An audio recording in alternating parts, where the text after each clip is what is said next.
הגוף של האישה שאני חי איתה, תחזיר את השפיות שלי אליי כבר, את כל הרגעים הרגילים, איך אני אוהב לחזור הביתה.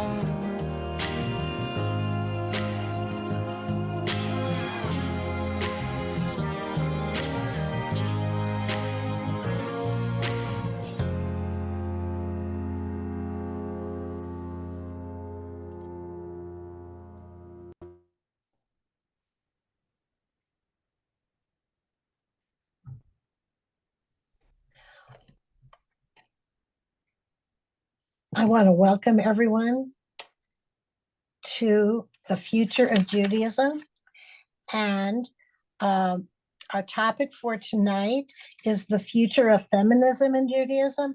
And we are so pleased to have with us Rabbi Michelle Goldsmith from Temple Beth of Margate and Rabbi Marci Bloch from Temple Dorim.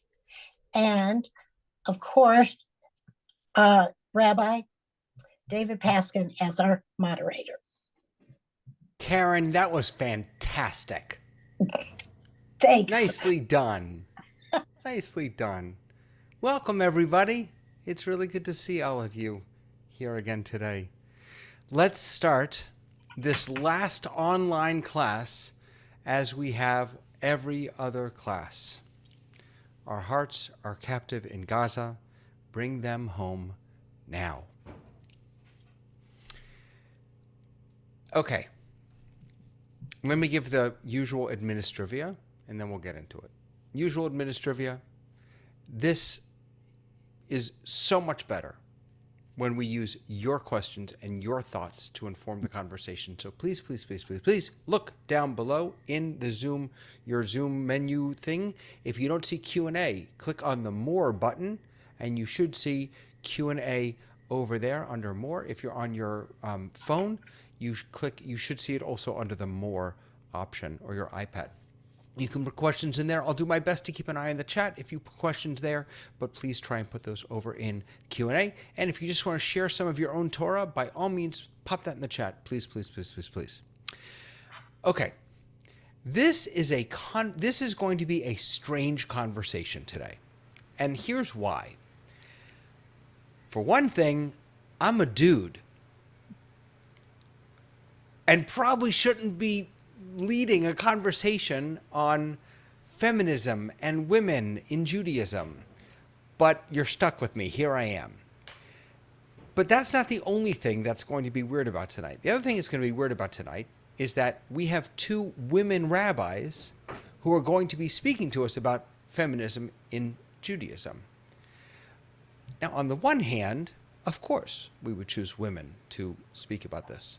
On the other hand, we should have women talk about everything, not just this. And so I want to be clear that we have had many other women, not many. We haven't had many teachers. So of all the teachers we have had other women teach in this series on lots of other things. So I don't want anyone to have the impression that we saved the women for the feminism. We didn't.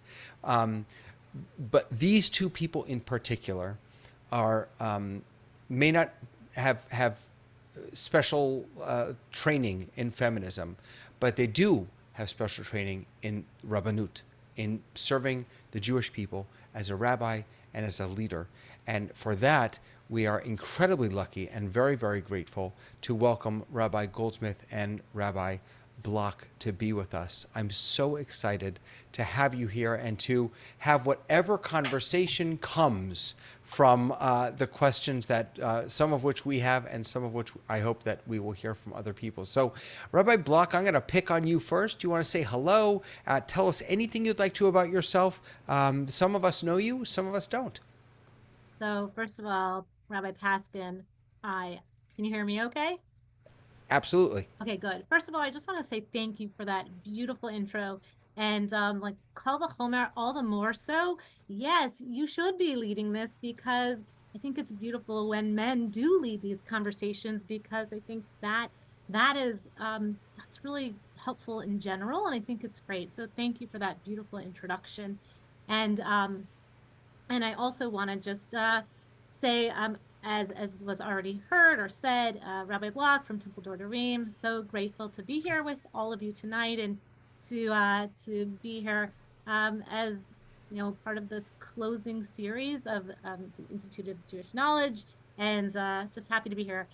Just a little Torah for tonight. So the Torah portion, the end, another ending, the ending of the book of Shemot, Parsha Pikudei. And it's interesting, at the end, Moses has just finished building the tabernacle, and this cloud of God is directly over the tabernacle. And it's taught that Moses can't get in.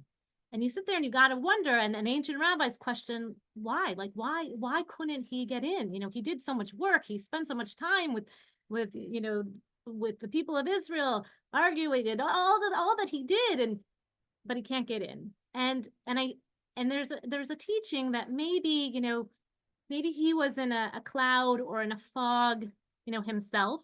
Maybe he had things that held him back. And I think it's like a really beautiful lesson for all of us tonight as we have this conversation, which I hope will be really lovely for all of us, just to be thinking about, like, what are the clouds that have held us back? Are there clouds that have maybe kept us from really going forward when it comes to feminism and Judaism? And I think that's just really good for us all to be ruminating about and thinking about as we enter our conversation this evening. Wow. That was such a profound way to begin. What clouds are holding us back? I'm going to let Rabbi Goldsmith go, but let's come back to that, because that's a lovely question to ask about the role of women bichlal in Judaism and in American society, in the world, and how has feminism helped push that along, certainly in our own personal experiences. But sorry, I'm way ahead of myself. Rabbi Goldsmith, hi. Hi, thank you very much for having me. I'm Rabbi Goldsmith. I'm the rabbi at Temple Beth in Margate. And I was told I was supposed to say a little bit about myself. So I am a mother of 4 children ranging in age from 17 to 27. I am a new grandmother. My first grandchild was born in the end of December. And so that is where I am right now. I have been a rabbi for almost 26 years. And so my experience as a female rabbi and with feminism has, Jewish women have been getting ordained, right? Starting in the Reform movement for 50 years. And I came basically right in the halfway point of those 50 years. I was in school prior to that, so I've been around for a good chunk of it, and so my thoughts have changed dramatically, I would say, on many subjects related to this. And as far as Torah, I would say that in last week's portion, we read about the role of Bezalel and Oholiav. And one of the things that I liked about the story of Oholiav is that when we're first introduced to him, he is clearly assigned as Bezalel's assistant. And the next time we see his name, he is described basically as Bezalel's apprentice. And the next time, he is described as standing side by side with Bezalel, and they are clearly partners. And I kind of believe that that's the way that the role of Jewish women has been transitioning over the last 50 or more years.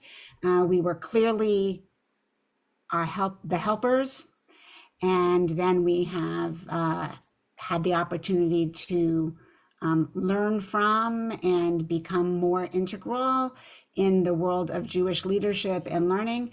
And now we are partners in all that we do. And I'm looking forward to our conversation tonight. Thank you so much. I would just say that it's partners it's not enough. I mean, go to any liberal synagogue today, and you won't have a minyan without women.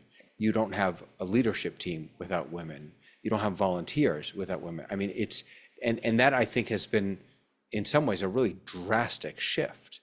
Certainly from when I was growing up in St. Louis in my conservative community. I mean, there were women there, but I know they were there because I visited them every single Shabbos morning in the kitchen as they were getting Kiddush ready. I'm embarrassed to say, but I mean, now they're front and center on the bimah. Rabbi Goldsmith, can we? You mentioned when you were ordained. I'm curious if you have any recollections or remembrances about how your experience may have been different than some of the men in your rabbinical school class back when you were ordained. Do you have a sense of that? Sure. So, first of all, none of the men were pregnant during their 4th year of rabbinical school. I was pregnant with twins during my 4th year of rabbinical school. So that was obviously a very different experience. But I will tell you, so I am one of the last people that was able to start out in Los Angeles at the University of Judaism and then go to JTS. The year that I was in Israel was the year that the Zieglers gave the money to start the Ziegler Rabbinical School out in Los Angeles. And so my first year at JTS was actually my 3rd year of rabbinical school. And in that first year, I had a lovely professor whose name I'm not going to say. I'll just say Zichrono Livracha because he's no longer with us. And the very first class session that we had, it was a class only for rabbinical students. And he began the class by saying, I'm delighted to have all of you in class. In a couple of years, when you finish this program, some of you will be rabbis and some of you will be very well-educated Jewish women. Ouch. And as I said, it was a class with only rabbinical school students, and he was at JTS, and clearly, even though he felt that way and he put that out there, the leadership at the time felt he was, it was not something bad enough to keep him from teaching the female students, right? So my sense of the conservative movement is that it perpetually has, one of its real challenges is that there's a perpetual gap the size of Texas between the leadership and the congregants or the rest of us, the Am Haaretz. And so it's not surprising to hear that even within the leadership at JTS, there seems to have been, they said women should become rabbis, and yet they had professors on their staff that were not on board with that. Rabbi Bloch, was your experience similar to that, or did you have a different experience? So I was ordained in 2003 from Hebrew Union College. I would say that maybe one of the things that really stands out in my mind, or maybe echoes a little bit of what Rabbi Goldsmith just said, is that it's interesting to note that in the Reform movement, there's been this whole, I guess maybe, change, we'll say. So it was found out that on our smicha, so when you get ordained, you get what is called a smicha, a certificate, if you will, a beautiful certificate. It means covering in Hebrew, but you get a smicha. It doesn't matter what movement you were ordained, and you get what's called smicha. We just have learned that every rabbi that was ordained before 2016 in the Reform movement, if you're female, your ordination smicha or your certificate read Rav Umora, which means rabbi and teacher. But for a male who was ordained from HUC also, it said Morenu Harav, which means our leader, the rabbi. So interestingly, there's been a whole movement to have new smechot for females who would like the opportunity to have a new smicha. And there have been new certificates, and there's been also in the movement, just like kind of the way the American, how our society is, with a lot of testimonies about sexual misconduct, and other things like that have come out. What's happened in our movement is that many women who might have been abused by a teacher at school have asked for a new smicha with different signatures, and these ceremonies actually just took place where women in the reform movement have gotten new certificates, a new smicha, or they've also been blessed with literally a new ordination blessing. Do you have a sense of This is just today, like this is now. wow? Wow. Do you have a sense of 2024. why the language was different on the certificates? I don't really know why the language was different on the certificates, but it is an interesting thing. Like I said, just something that we were just asked a few weeks ago if we would like a new smicha, and if we would like new wording, and that was presented this was just in the last few weeks. And so it just says kind of like, this happened to, Rabbi Goldsmith in what year was that for you? That would have been 1995. So here we are in 2024 fixing our document that we like, this huge, right? This is a big deal. This is hanging on my wall right here. This is a big deal for us when we get ordained, and for all these women who are, we're all asking for new ones. It's such an interesting question. The three of us had, really Rabbi Bloch, but had imagined ahead of time that we should think about the past, the present, and the future of feminism and Judaism. But what I'm hearing now is that in so many ways, we're still living in the past. I mean, the fact that we're fixing something like that we're only discovering something like that in 2024 it's just astonishing to me. A real quick question, without actually telling us how much you get paid. Tammy wants to know, are female rabbis paid the same as male rabbis? Do you have a sense that there's still a pay gap between male and female rabbis? I think that at least in my experience, that depends on how large people are generally paid, and by the size of the congregation that they're working in. And so many women end up working in smaller congregations for a variety of reasons. And so if there's a pay gap, it is often related to that. And it also is often related to the fact that women are less argumentative and less likely to ask for the maximum. And so that is that I have no doubt that there is a pay gap, but the explanations that I have been given are the ones that I just shared with you. I would say that in the reform movement, the Women's Rabbinic Network has actually been, that has been one of their missions to fight for equal pay. And I don't believe that women get equal pay from the fact that they're still fighting, trying to work it out. There's all kinds of documents that are something that's still happening today as well. Rabbi Bloch, Gail Simonovsky, is asking, were you treated differently by the male students or the male teachers than the men were? So this is going back to the conversation about in rabbinical school and Rabbi Goldsmith. I'd love to hear what you think also. Was it really the teachers, one terrible story we've already heard about, or was it also the students? I don't think that I didn't feel that it felt that differently in my time when I was there. So I was in rabbinical school in 1998 was my first year. I was ordained in 2003.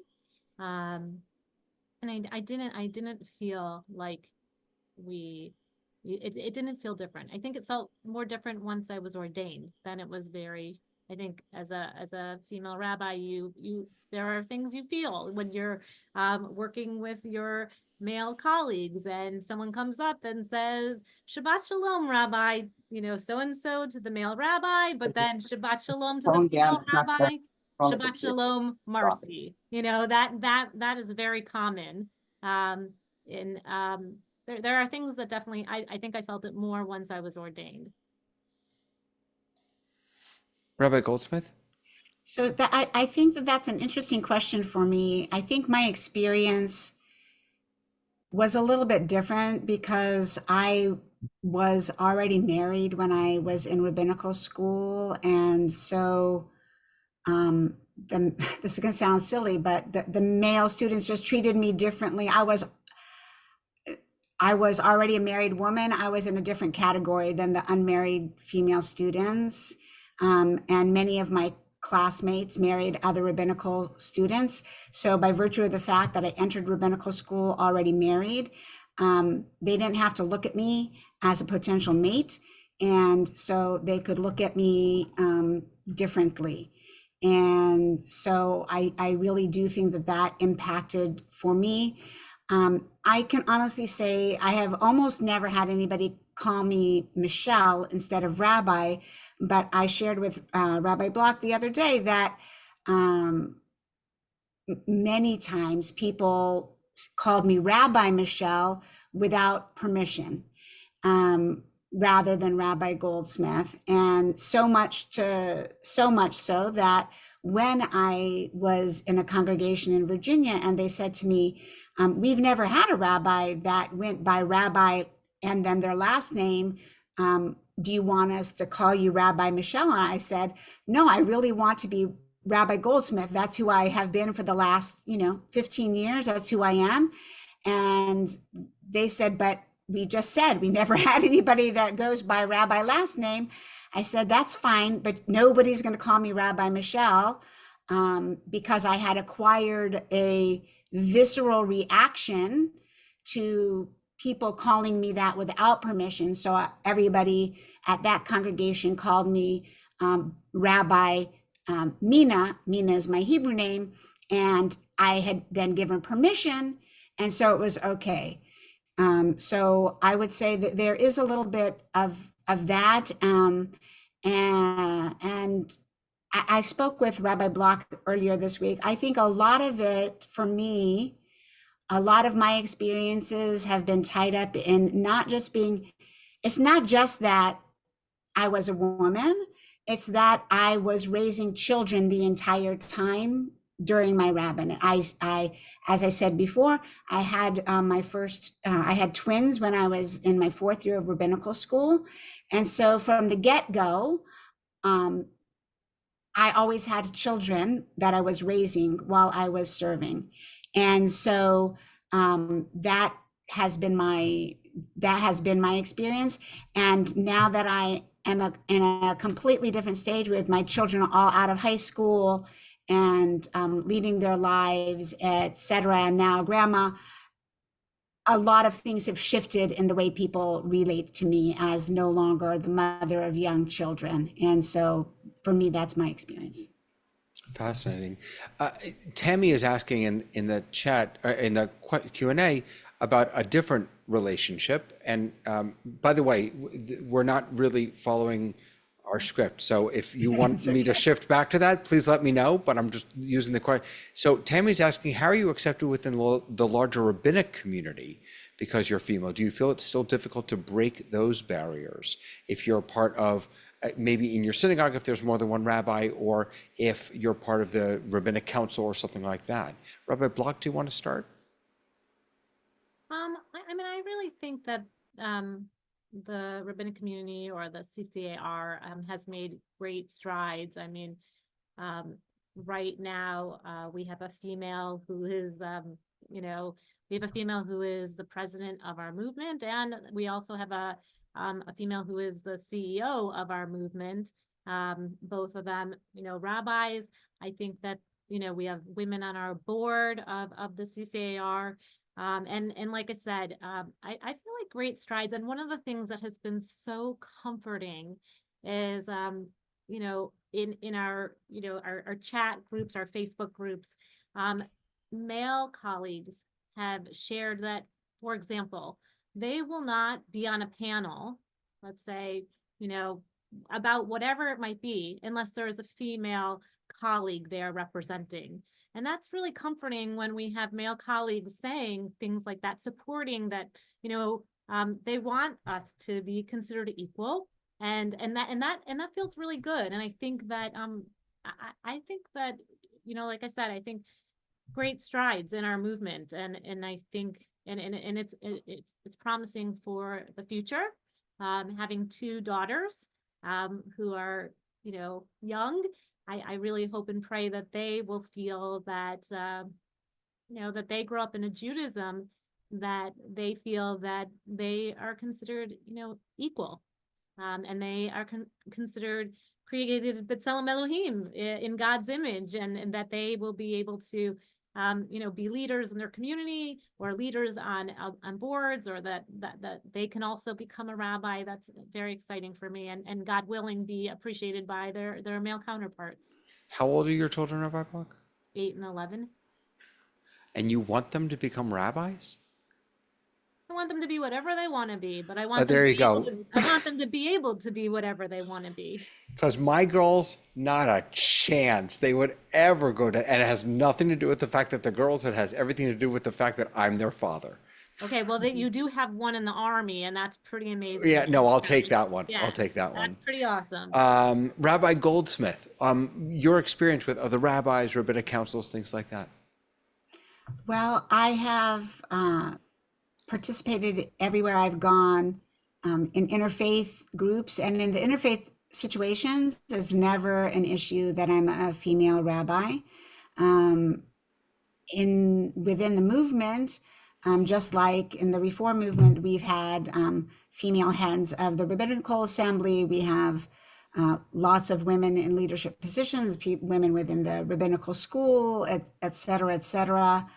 And here in Broward Board of Rabbis, I'm going to be taking over as the president next year. So I don't think that it's, in some ways, it seems all as happy, but the truth of the matter is that in all those groups that I mentioned, a large chunk of rabbis don't participate, right? And that is all of the rabbis in the Chabad world and in the modern Orthodox world don't participate in those organizations. And so within the Reform movement and the Conservative movement and the Reconstruction movements, and women are completely welcome, but it would be disingenuous to pretend that all of the rabbis in the community accept me as a rabbi. Do they not call me rabbi to my face?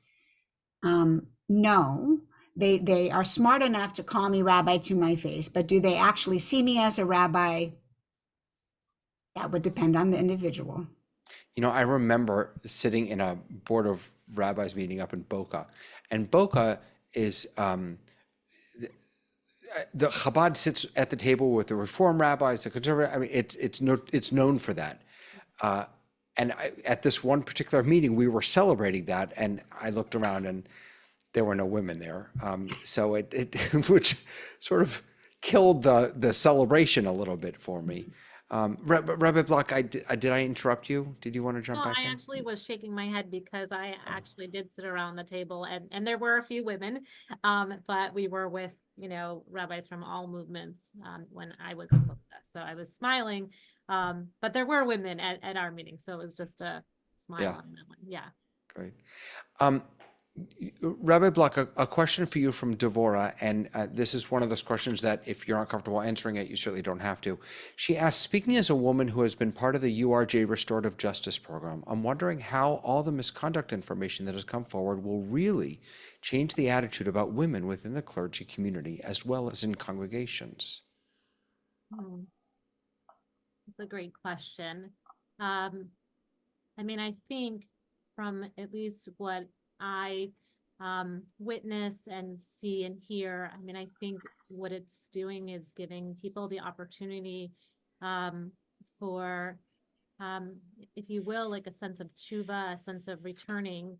And I think it's helping a great deal to my female colleagues who felt, maybe abused or misheard or maybe harassed or whatever it might be. And I think that I think that's important. I think it's important that they feel, I mean, some of the things that were released in the report are really hard to read.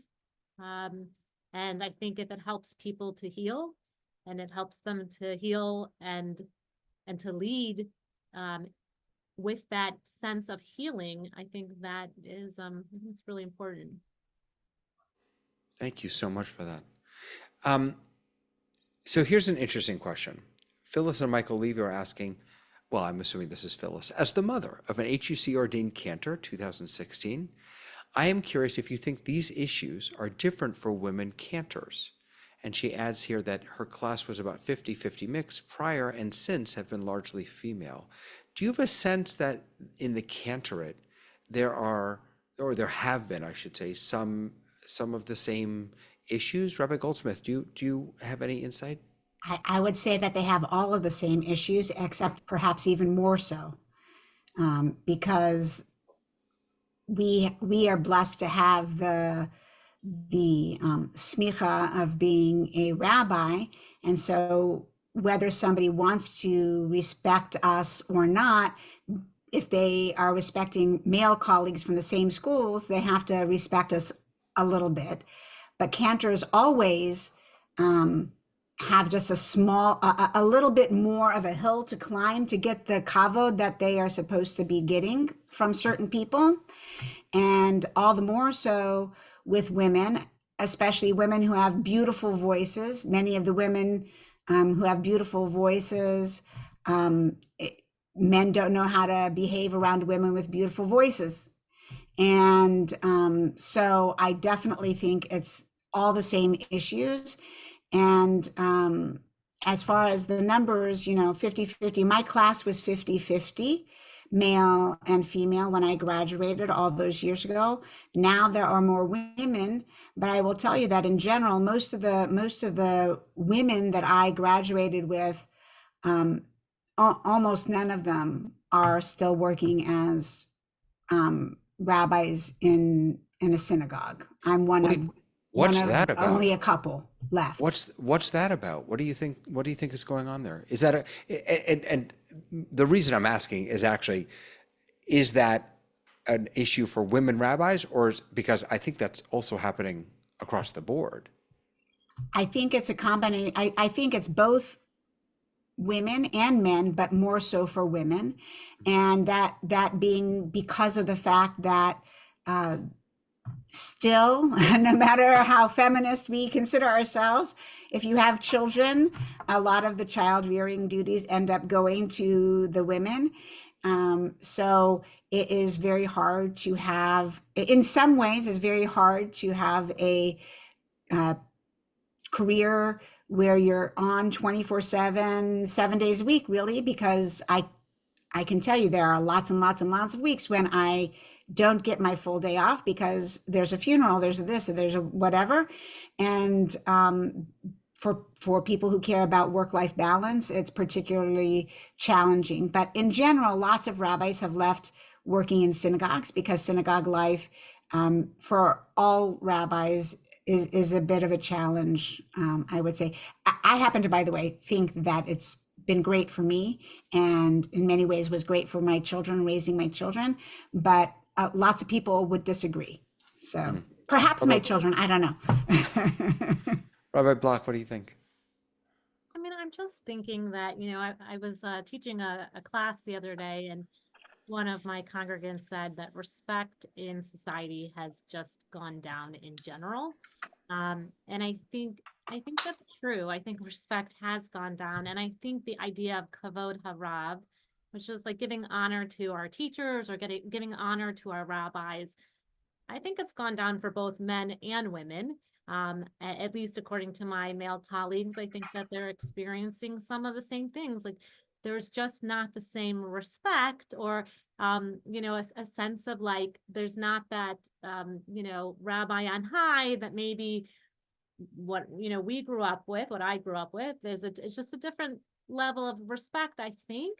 And I think, that translates into the rabbinate as well. I think it's in American society, and I think it translates, into the rabbinate. With that being said, I do agree with Rabbi Goldsmith. I think that there are things that happen to, women, whether you are a cantor or a rabbi, that just don't happen to men. In fact, we were talking about the other day that if the female rabbi brings her baby on the bima, that sometimes it's perceived as like, like she should really be at home. She should be taking care of her baby at home. But if a male rabbi brings his baby on the bima, it's so cute. At a congregation I was at, a male colleague used to leave every day to pick his daughter up from school. If I were to pick my daughter up at school, it's where is she going? So I think it's just a different perception of what, and I think again, that happens to female rabbis and cantors, I think across the board. Absolutely. So we've now reached the point in the program where we go down a rabbit hole because of something that you said that I'm stuck on. The respect piece, that was a fascinating insight. So here's my follow-up. I think it's good that us rabbis aren't on high anymore. I think that's a great thing. I think it was awful that we were seen to be higher up on the bima and that we saw ourselves as higher up on the bima. I'm one of those, come down, I stand on the same level as anyone else. Do you feel like, and now we're moving away, I think, from the feminism piece, but bichlal in general, do you feel like the rabbinate is suffering because of this this lost respect, or could it perhaps be improved because of it? Is this question for me, or is this? I don't know. It's a question. I It's my question. You don't have to answer. It's just a question. I will say, it's interesting. I think it reminds me of like, Moses, and Joshua, very different kind of leaders. And, Moses was like, Moshe Rabbeinu, Moses on high, and the people, it was a different relationship. Whereas, Joshua, it's taught, like walked with the people. He was like one of them. And I do think, there is real beauty of that, I don't want to be that rabbi that I grew up with, where that rabbi was untouchable it was that rabbi on high. I like being with the people, and for me, that really works. But I also think like I think what is happening, as I said earlier, in American society also translates into what happens, in our sanctuaries. So what, just in general, right? People probably call their doctors by their first name. Does that happen? Right? Some of us probably do, maybe. I just think there's more of, and maybe you're right. Maybe there's some pluses in it. I think sometimes it makes it also challenging too. And I'm not sure that those things happen. I don't know, Michelle. I'm sorry, Rabbi Goldsmith. Do you think that happens to our male counterparts? I don't know. What do you think? I think that in general, rabbis are perceived a little bit differently today. Interestingly enough, I did not grow up with rabbis on high. I grew up in Las Vegas, Nevada, and every clergy person that I have to take that back, all but one that I grew up with, that I remember intensely, all of them had at least one small scandal while serving in my congregation. I mean, it was Las Vegas. And so I didn't grow up with this concept of rabbis on high. I just grew up with rabbis as being people that make mistakes just like everybody else. And so I never had that. I didn't walk into the rabbinate with that perception. On the other hand, I would say there are challenges when people don't give the person who is supposed to be the one with the most knowledge the proper level of respect. When there are sometimes questions of Jewish law, Jewish values, Jewish behavior, it's harder sometimes to convince people that they might want to rethink the way they're behaving if they don't really put you any higher than they put themselves. And so that's, I would say, the bigger challenge. So you raised the idea that generally in society, respect has perhaps declined a little bit, and that's had an impact on not only women, but all rabbis and all of us. So I'm curious if you have a sense of how feminism has impacted Judaism, how the feminist movement has impacted Judaism, and conversely, how has Judaism impacted, I don't want to say the feminist movement because none of us are representatives of the feminist movement, but feminism, the ideas and the ideals of feminism. So I'm going to jump in if that's okay. I would say that I think that my answers today are different than they would have been a year ago, and they are different than they would have been before October 7th. If I'm going to honestly answer how has the feminist movement intertwined with Judaism. And I will say that I grew up as a feminist. I always saw myself as a feminist.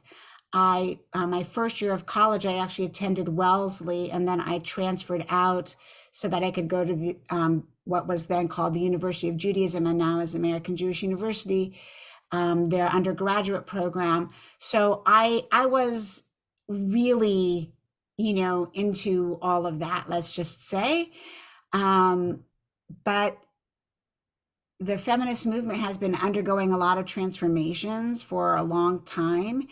I noticed a number of years ago already the anti-Israel sentiment within a lot of the feminist spaces was very strong, and women marching with flags for Israel, whether it was at an LGBT pride event or whatever, were often harassed and sometimes kicked out completely from the events. And since October 7th, any semblance of a unity between the feminist movement as a movement in America or the world, and the Jewish people and Jewish women is simply, the facade is simply gone, and it's clear that there is no alliance, and the women in leadership positions have lost a lot of my, I don't really have respect for them. And they let down all of the Jewish women and all of the people who care about victims of rape and sexual violence. And so my answers are very different today than if you had asked me this question a year ago, I would have been nervous and I would hemmed and hawed and say this and that.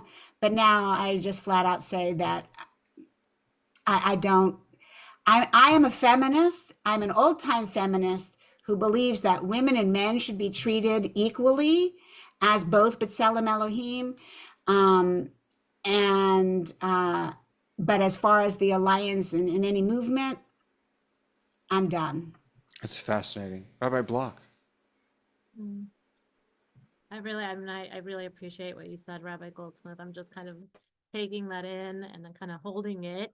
When it's funny, like I have never really thought of myself as like a mamash or like a feminist. Like I haven't, I think of myself more of like an equalist. Um, and when I think of feminism and Judaism, I think of them as kind of informing each other. I think of them as almost like braided together. And I think that, as I said earlier, I think that what has happened in American society, it, has of course influenced, I think our Jewish life. It absolutely has.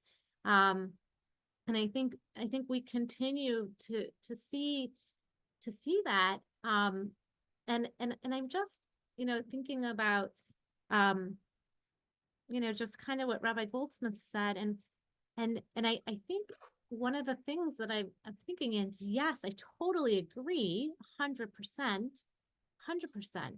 And at the same time, I think that if we maybe didn't have taken the strides that we have, that maybe it wouldn't even be questioning, like, how can, like I see things all the time about how can we, forget our people, and how, like, I don't know that we would have been as vocal about maybe a few years ago about rape. And now we are. And now we're vocal about sexual abuse in a different kind of way, which I think, like, yeah, I mean, look what happened to our women on October 7th. Look what happened to them. And we are vocal and we are saying stuff about it. I'm not so sure that we would have before. Yeah, I'd like to see us doing more about it, but I think that maybe, to me, says maybe a little bit of movement, a little bit of change. But I definitely agree with you at the same time. So I'm feeling a little bit of both. So let me ask you then. So that's a little bit of how they have impacted and influenced one another, and how they are impacting and influencing one another, and ways in which maybe the relationship has broken down a little bit. Thinking into the future, right?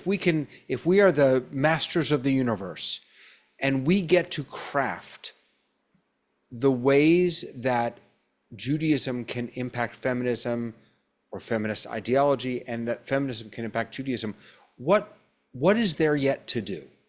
What can we and must we learn from these two what must each ideology learn from the other? That's absolutely just vital, do you think, that we haven't yet done? Rabbi Goldsmith, do you want to jump in? Well, I mean, I honestly, I don't know if I have the answer for that. I do know that I don't even know what questions are left to be answered. I will tell you that one of the happiest moments of my time as a rabbi was when I was getting ready to leave my last congregation. I had been there for 8 years. So, 8 years is the life of a child in religious school. And so one of the mothers came up to me when the first person came to interview for the position. And she said, Rabbi Mina, I think that you would like to hear that so-and-so, that was her son who had grown up with me, just said, what do you mean the rabbi that's coming is a guy? I didn't know that men could be rabbis.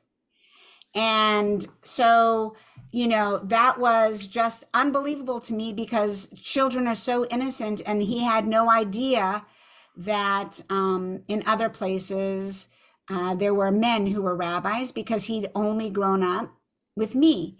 And so I don't exactly know what we have left to do. I know that I don't know what needs to be done. And I can illustrate that by the fact that the Jewish Publication Society just came out in the last year with what they called a gender-sensitive edition of their translation of the Tanakh. When I read that they were coming out with this gender-sensitive translation, I kind of rolled my eyes. I thought, oh, do we really need another, do we really need this? How vital is it? Da, da, da, da, da, da. And when it came out, I had to buy it, even though I had rolled my eyes. How was I going to not buy it? So I bought it, and I fell in love with it. And I have since bought multiple copies, and I've given them away as gifts because the translation is so beautiful. And I find the the translation so powerful in ways that I was not expecting, that I've had to buy it and give it as gifts. And so I can't answer for sure where we need to go. I would say, I think that it's wonderful that Jewish feminists have made rituals to really honor the life cycle of Jewish women a little bit more than existed before. How wonderful would it be if somebody would do that for our boys, right? That they go through cycles in life, just like, they're not exactly the same, but they go through cycles in life as well. And I think it would be very interesting for them to have some rituals that are relevant for them. And yeah, it's a big question. I have a lot to say, but Rabbi Bloch hasn't answered yet. Thank you, Rabbi Goldsmith. I- when Rabbi Goldsmith and I talked earlier this week, we touched this a little, and one of the things that I'm thinking is that in learning and in our teaching, I think it's really important to lift up women's voices more. We're really good, and I'm guilty of it myself. Like I love teaching Rashi and Rambam and like all our ancient commentators. I love it. I mean, I soak it up. But we need to lift up women's voices more. We need to lift up our women teachers and scholars and share our teachings and learn more. And it's interesting, Rabbi Goldsmith was talking about the new Tanakh that came out, and I'm thinking about the Women's Torah commentary that came out like 2007, 8-ish. And I've taught it so many times over the years and loved it. And it's always beautiful too when the class is open to whoever comes, and men have come to it too. So it's always beautiful for them to gain insight. But just to, one of the things I had shared with Rabbi Paskin is that maybe like just to put in the chat, and you don't have to put in the chat, but just to think about, like, could you name 5 Torah commentators or that are female, or 5 women scholars that are female? That you've maybe learned from or read over the years. I don't know that we all, I see some of you shaking your heads, right? This is so important. And the only way that maybe in the future that we can ever achieve, equality, if you will, is that, to really study and learn and to incorporate women's, and I think that's happening a lot more, like women's poetry. I mean, I use a lot of that, it's in services, and there's been a lot of women's poetry since October 7th. That's just been beautiful that we've used. But I think we need to hear that more, and I think all of us need to help in that. We not just our leaders, not just Rabbi Goldsmith and myself, Rabbi Paskin as well, but like I think all of us, we should be looking at female sources and trying to integrate and learn them. You know how Rabbi Goldsmith bristles at the idea of rabbi and then your first name? I bristle at rabbi and then my last name. No one calls me Rabbi Paskin. Like no one has ever called me that. It's so funny to hear that. Are you Rabbi David or are you David? Yeah, no, they all call me Rabbi David. I would be fine with that. I actually wanted to. So wait, okay, quick story. Rabbit, squirrel, whatever. So when there was a big debate in my shul up north about what to call me, because I didn't want to be Rabbi Paskin. I wanted them just David. Just call me David. And I learned something so important, and that was that when someone's in the hospital, they don't want to talk to David, because David has bills to pay, and David has to go shopping, and David has problems. They want to talk to the rabbi, because what, real or not, it doesn't matter. There is this idea that the rabbi can be above all of the mishugas, the shtuyot, the craziness that deflects us from being fully present, that gets in the way of us really being with a person. And I had just never thought of that. And so it was profoundly important. A congregant taught me that. So I gave in, and it's been Rabbi David ever since. But wait, see, now I forgot my question. I had another question. Okay, I'm going to ask Henry's question, if that's okay. Henry has a fantastic question for you, Rabbi Goldsmith. In the Sin City of Las Vegas, were the rabbis regarded as similar to Noah, righteous in their generation or in their geography in this case?